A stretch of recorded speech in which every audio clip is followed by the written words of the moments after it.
কে আছো বাবা? কি হয়েছে? Cycle accident. সাইকেল অ্যাক্সিডেন্ট হয়েছে? কার সাথে? তাড়াতাড়ি চালাতে গিয়ে অ্যাক্সিডেন্ট হয়ে আছে। তাড়াতাড়ি চালাতে গিয়ে পড়ে গেছো?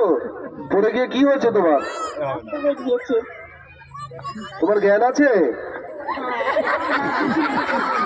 তোমার জ্ঞান আছে? না, জ্ঞান নেই। ঠিক বলেছে, জ্ঞান যদি থাকতো মাথায় একটু চোট নিয়ে তাহলে এতক্ষণে উঠে পড়তো। বেচারার জ্ঞান নেই, একটু জলের আপনারা, আমরা ততক্ষণ অন্যদের দেখি। তোমার নাম কি? মেঘা দাস। মেঘা দাস। কোন ক্লাসে পড়ো? ক্লাস 6 এর মেঘা দাস অ্যাক্সিডেন্ট করেছে। ঠিক আছে, আমরা দেখেছি। সাইকেলের চাপ আর নিতে হবে না, সাইকেলটা সরিয়ে তুমি উঠে দাঁড়াও। এবার উঠে দাঁড়াও আসতে। আমার সামনে আছে আমি আজও সুবিচারের আশায়। তোমার নাম? বর্ষা সাহা। তুমি কি বলতে চাইছো? কি সেজেছো? আমাদের কিছুদিন আগে যে আমাদের একটা অপরাধ হয়ে গেল আমাদের চোখের সামনে, তার এখনো বিচার পাওয়া যায়নি। আমি জানি তার বিচারটা তাড়াতাড়ি পাওয়া যাক। কোন অপরাধের কথা বলছো তুমি? তিলোত্তমার কথা বলি। কেন বিচার হয়েছে? আমরা তো শুনেছি যাবজ্জীবন জেল হয়েছে, যে তাকে খুন করেছিল। তুমি কি শোনোনি? হ্যাঁ, কিন্তু ওই পরবর্তীকালে যদি এমন না হয় তার জন্য আমি এই সাজটা আজকে সেজেছি। আচ্ছা, তুমি কি মনে করো এখনো বিচার হয়নি? হ্যাঁ, বাকি।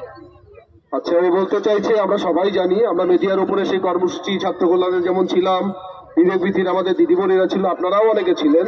তিলোত্তমার বিচার চাই এই আওয়াজে সারা মিডিয়া আপনারা পরিক্রমা করেছিলেন। আজকের এই সাজের মধ্যে দিয়ে তুমি তো বিচারের জন্য দাঁড়িয়ে আছো। তোমার গলায় কি? স্টেথোস্কোপ। কেন? তুমি কে? আমি ডক্টর। তুমিও একজন চিকিৎসক। একজন চিকিৎসক হয়ে সে সুবিচারের আশায় এভাবেই মেসেজ সমাজের কাছে পৌঁছে দিতে চাইছে। বড় হও তুমি, জীবনে তোমার লক্ষ্য পূরণ হোক। মোবাইলটা দিয়ে বলতো। আরে বাপরে, শিশুরা আসক্ত স্মার্টফোনে। কি নাম তোমার? তানভীর কুন্ডু। তানভীর কুন্ডু। তুমি কি করছো? পড়ছো? হ্যাঁ। কি পড়ছো?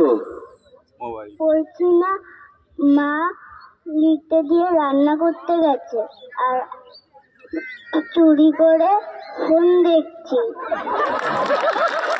অনবদ্য, দুর্দান্ত, একদম। এটা কোলে যারা আছে, যারা দাঁড়িয়ে আছে, তাদের সকলের কথাটাও বলে দিয়েছে আমাদের সামনে। একদম যথার্থ সত্যি কথা। বাবা, তোমার হাতে এটা কি? ফোন। কি ফোন এটা?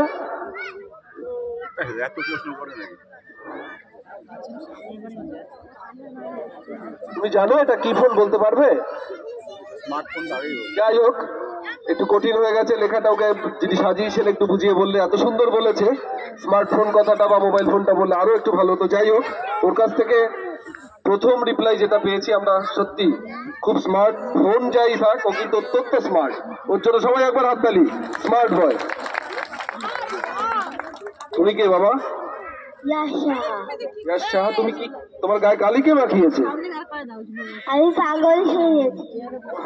তুমি পাগল সেজেছো? নিজে নিজে কালি লাগিয়েছো? না। তাহলে পাগল কি করে? পাগল কি এক জায়গায় দাঁড়িয়ে থাকে? কি করে? পাগলামি কেমন করে করে? শুয়ে পড়ে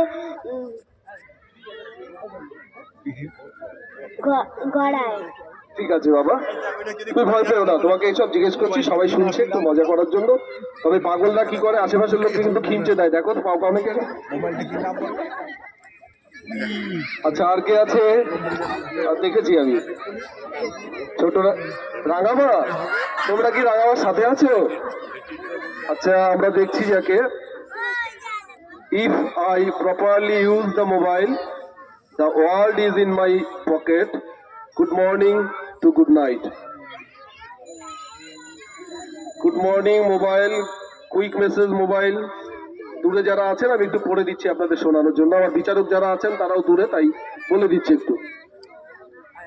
ক্যাশ বুকিং সেই mobile, study mobile, electric bill payment তাও mobile, quick ambulance service mobile, quick hospital service mobile, hotel booking mobile, video calling mobile, dinner booking mobile, ETC ETC ETC etcetera etcetera.